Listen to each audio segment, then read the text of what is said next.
এই অভিযোগগুলো যেখান থেকে এসছে সেই জায়গাতে শোকজ করা হয়েছে, জানতে চাওয়া হয়েছে কিছু বিষয়, তারা জানিয়ে দেবেন সে বিষয়টা। স্কুল যে কোনো ইস্যুতে তো স্কুল এইভাবে স্কুল আওয়ার্সে রাস্তায় নেমে কোনো প্রতিবাদ, কোথাও কোনো ঘটনা ঘটলে তখন তো সেটা আবার স্কুল শিক্ষা দপ্তরের ঘাড়ে এসে চেপে পড়বে।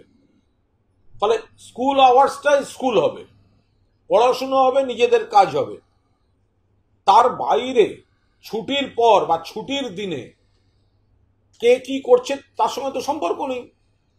কিন্তু অভিযোগটা আসছে স্কুল আওয়ার্সে কিছু এলাকায় সিপিএম, কোথাও বিজেপি, কোথাও অন্য কোনো দল চাপ দিচ্ছে বাচ্চাদের নিয়ে মিছিল করতে এবং অনেক ছোটদের নিয়ে মিছিল করতে, যারা গোটা ঘটনার বিষয়ে বিস্তারিত জানে না, এমনকি এর সামাজিক অপরাধ বা অমুক সেগুলো, এই ভয়ঙ্কর যে বিষয়টা সমাজের একটা ব্যাধি, এটা তারা জানে না।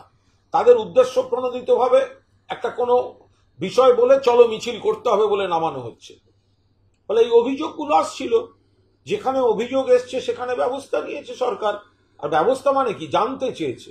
আমরা তো বারবার বলছি এর সঙ্গে কণ্ঠরোধ, বাধা, প্রতিবাদ করতে দেওয়া হবে না, এসবের কোনো সম্পর্ক নেই। এসবের কোনো সম্পর্ক নেই। স্কুল আওয়ার্সে নির্দিষ্ট কমপ্লেন এসেছিল দুটো বিষয়ের, যে স্থানীয় রাজনৈতিক অথবা কোনো শিক্ষক সংগঠনের কারুর উদ্যোগে স্কুল আওয়ার্সে মিছিল, আর একটা অভিযোগ আসছিল বাচ্চাদের টেনে বার করা হচ্ছে যাদের সম্যক ধারণাটাই নেই এই ভয়ঙ্কর সামাজিক ব্যাধি সম্পর্কে।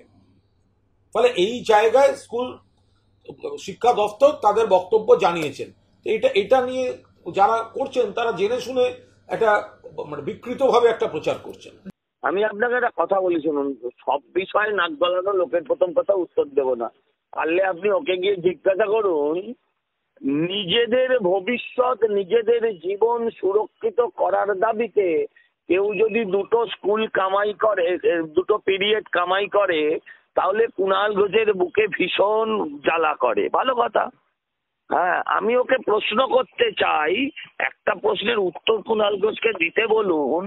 হ্যাঁ, যে যখন মুখ্যমন্ত্রীর প্রশাসনিক সভা থেকে জনসভায় লোক ভরানোর জন্য যখন বিভিন্ন রাজ্য থেকে, এমনকি ইন্ডোর স্টেডিয়ামেও নিয়ে আসা হয়, রাজ্যের বিভিন্ন জায়গা থেকে যখন ইন্ডোর স্টেডিয়ামেও নিয়ে আসে, তখন কুণাল ঘোষ কি খৈনি টিপে শুয়ে থাকে?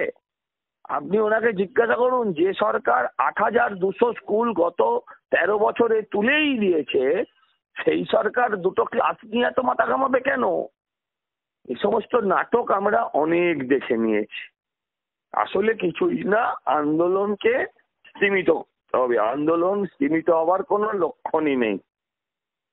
হ্যাঁ, এটাই। এ নিয়ে কুণাল ঘোষের কথার বেশি উত্তর দেওয়া যায় না।